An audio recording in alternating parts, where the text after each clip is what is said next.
Imagine starting with just one second-hand car. No big investors, no huge showroom, no guarantee of success. Now imagine turning that single car into one of the largest car dealership empires in the UK. This is the story of Arnold Clark, a man who went from modest beginnings to building a business that changed the British car retail industry forever. And the most surprising part? It all started with a repaired used car and a simple idea. Arnold Clark wasn't born into wealth or business connections. Before cars, before dealerships, before the empire, he served in the Royal Air Force. Like many people after military service, he had to figure out what came next. Money was tight, opportunities weren't guaranteed. But he noticed something. Cars were becoming essential in post-war Britain. More families wanted mobility, independence, and convenience. So he took a risk.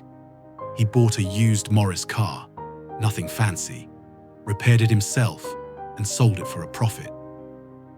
That single transaction planted a seed. Maybe car sales weren't just a job. Maybe they were a future. In 1954, Arnold Clark opened his first small showroom in Glasgow. It wasn't glamorous. Limited cars, limited funds, lots of competition, but he had something powerful: customer focus. Instead of just selling cars quickly, he built trust, friendly service, honest advice, fair pricing. That reputation spread. Customers told friends, friends told family, and slowly the business grew. This stage is important because many big companies don't start big. They start with reputation.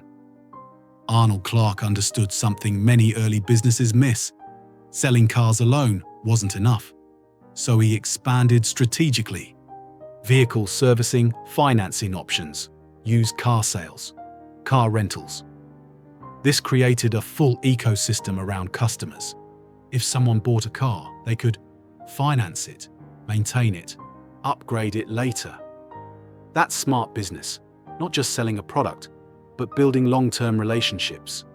As the UK economy grew, so did demand for vehicles. Arnold Clark dealerships started appearing across Scotland, then further into the UK. Each new location reinforced the brand. Arnold Clark wasn't just expanding randomly. There were key principles behind the growth. Checkmark customer trust. First, repeat business mattered more than quick profit. Family ownership mindset. Even as it grew, the company stayed family influenced, often meaning long-term thinking instead of short-term gains. Adaptability. When the market changed, economic shifts, new car trends, finance options, the company adapted quickly. That flexibility helped them survive challenges that crushed competitors. Because in business, size alone doesn't guarantee survival. Adaptability does. Over the decades, Arnold Clark transformed from one small Glasgow showroom to a nationwide dealership network. Today, the brand is widely recognized across the UK. Hundreds of branches, massive workforce, one of the biggest independent car retailers in Britain.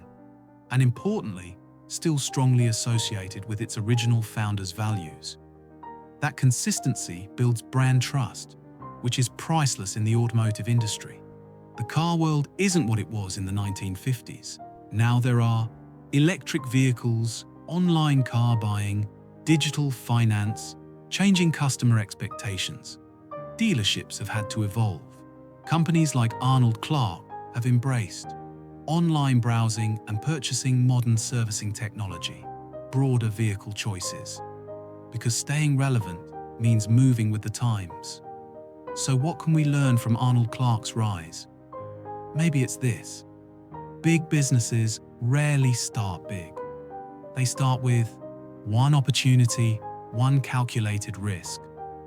One determined person, a repaired £70 car, turned into a business empire. Not overnight, but through persistence, smart decisions, and customer trust. And that's a reminder. Sometimes success isn't about where you start.